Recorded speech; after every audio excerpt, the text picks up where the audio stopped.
नमस्कार सगळ्यांना, राम राम. आणि आज या ठिकाणी हा महावितरणचा कौतुक सोहळा, अत्यंत अभिमानाचा क्षण. महावितरण आणि सर्व शेतकरी बांधवांचं मनापासून कौतुक करतो.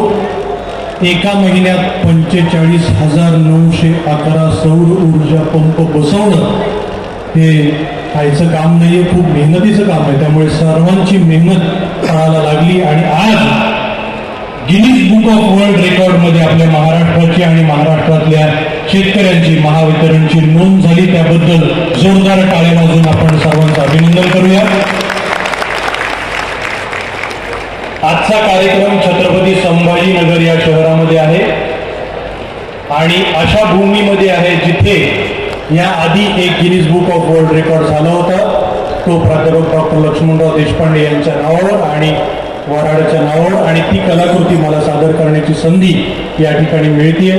त्याबद्दल आपण सर्वांचे आभार मानतो. आणि माझ्या या छोट्याशा वराडच्या जी झलक मी सादर करणार आहे ती आपल्या समोर या ठिकाणी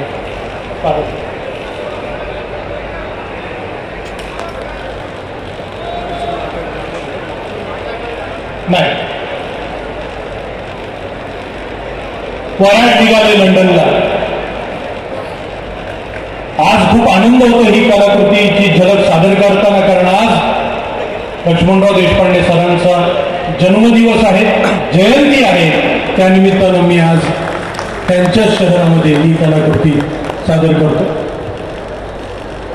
वराड निघाले लंडनला. मिस्टर जॉन गावखेड्यामध्ये येणार म्हटल्यानंतर घरच्यांचा, गावकऱ्यांचा उत्साह, महिलांचा, पुरुषांचा शिगेला पोहोचला आणि गावामध्ये दिवाळीचं वातावरण, उत्साहाचं वातावरण. कारण मिस्टर जॉन लग्न जमवण्यासाठी, बोलाचालीसाठी येणार आणि दुग्ध शर्करा योग म्हणजे त्याच दिवशी गावखेड्यामध्ये बातमी आली की आपल्या महाराष्ट्राची नोंद गिनीज बुक ऑफ वर्ल्ड रेकॉर्डमध्ये झाली सौर कृषी पंपाची. त्याच्यामुळे दुग्ध शर्करा योग झाला. महिलांमध्ये सुद्धा उत्साहाचं वातावरण निर्माण झालं. त्याला गाव भरभर भरभर भरभर भरभर भरभर भरभर. तुम्हाला कळली का बातमी? नाही. मग धर्मांचं तुम्हाला छेपवते, तुम्हाला कोणालाच नाही कळली, फक्त आपल्याला कळली. आता काय करू?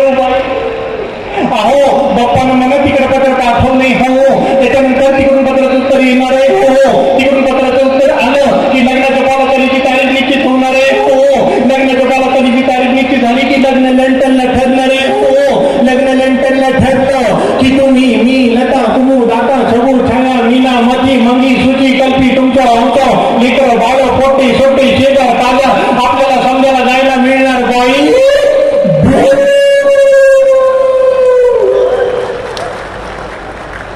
बातमी कळली शेताच्या बांधावर खेळणाऱ्या पोट्यांना.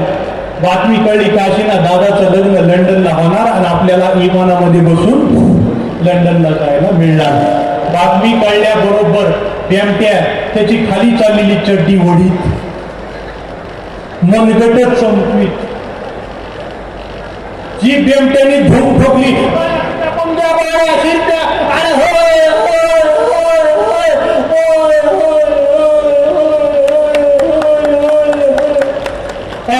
तुला कळली बातमी? पामद्या तुला, सच्या तुला, कोणालाच नाही कळली, फक्त आपल्याला कळली. अयो, आता आपला भाऊ माझ्या शेतामध्ये गेला, तिथं मला माझा मामा भेटला. मामा म्हणला काशीना दादाचं लगीन ठरलं आणि लगीन लंडनला होणार आहे. म्हणलं बाबो, अयो, अरे तू इथं एकला जाणार आहेस, आम्ही विमानामध्ये बसून लंडनला जाणार आहेत. कारण तू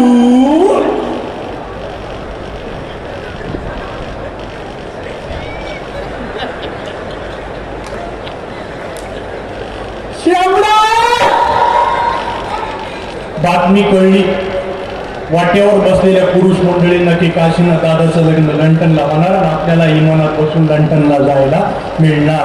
बातमी कळल्याबरोबर नाही कसं माहितीये का, हो त्र्यंबकराव इकडे, शिरपतराव इकडे, तात्या नाना काका आले का इकडे, आता कसं झालंय माहितीये का, बाप्पाचं स्वभाव मला माहिती ना. बाप्पाचं काय म्हणणं असतं, कोणतीही गोष्ट व्हायची असेल तर सर्वप्रथम तंबाखू काढ.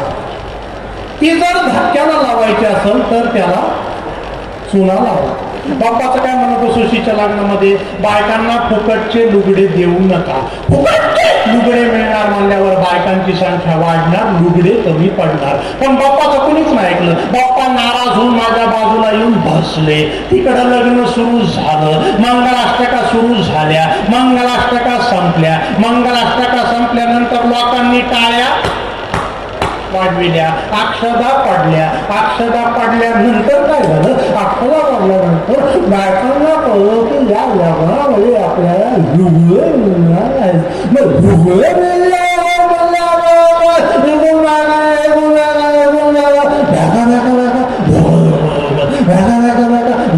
एकाही महिला या लग्नामध्ये झालं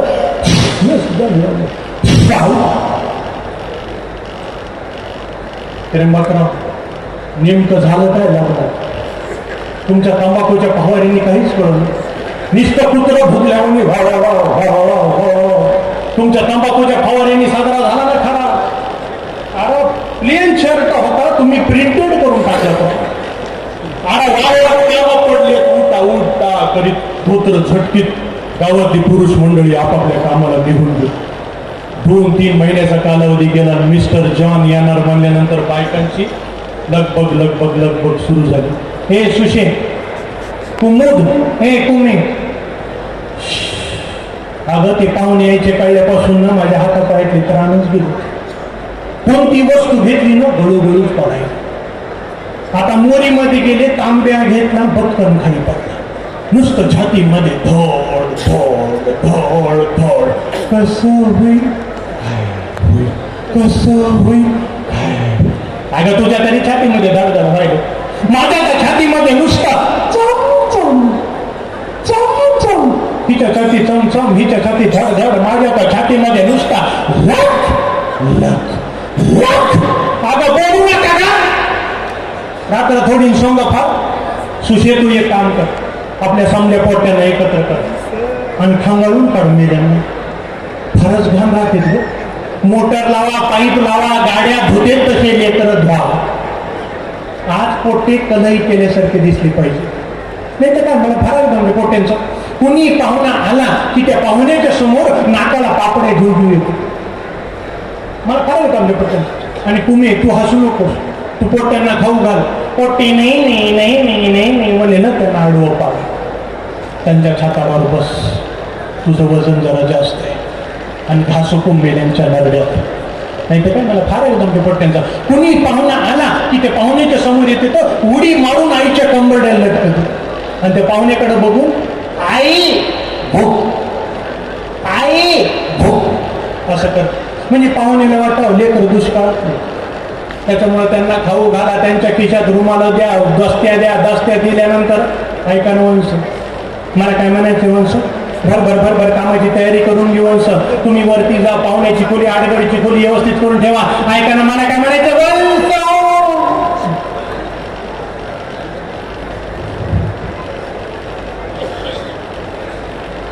पाहिलं ना कशी ऐकून नाही ऐकल्यासारखी तर तर करत निघून गेली. वंश नैनंद गेली का ग? काय गेली का आहे? गेली गेली गेली.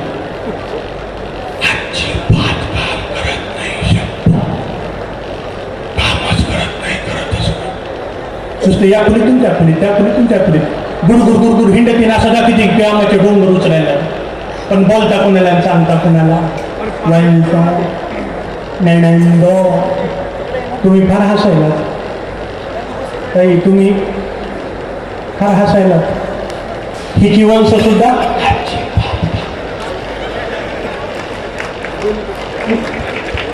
समोर बोलता कुणाला सांगता कुणाला. का शेजारची वंशच आहे बघ का. दगू दगू हसायली म्हणून मला नाही ना. आणि हिचं कसं आहे माहिती का, मोठेपणा स्वतःकडे घ्यायचा. परवाचीच गोष्ट सांगते. परवा बरं का गे, परवा मी नामचे हे वाट्यावर घटका बरं गप्पा बरी पोचतो तो मी आमचे हे हा अगं हे जन्मोजन्मी जन्मोजन्मी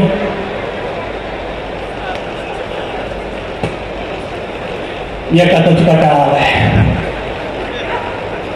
तर मी आमच्या हे वाट्यावर घटका बरं गप्पा बरी पोचत होतो मी आमच्या ह्यांना काय म्हणलं तुम्ही तुमच्या बहिणीला समजून का नाही सांगत एखादा वशाट भांड पडलेलं असलं इसून ठेवा कपडा पडलेला असला घडी करून ठेवली काडी पडली असली उचलून ठेवली आपलं हक्काचा माणूस म्हणून मी आमच्या ह्यांना सांगितलं आपल्या हक्काचा माणूस कोण आहे आपण लायसनवाला तर हक्काचा माणूस माझ्यावरच वर म्हणले जॉब बोलू नको जॉब बोलू नको जॉब बोलू नको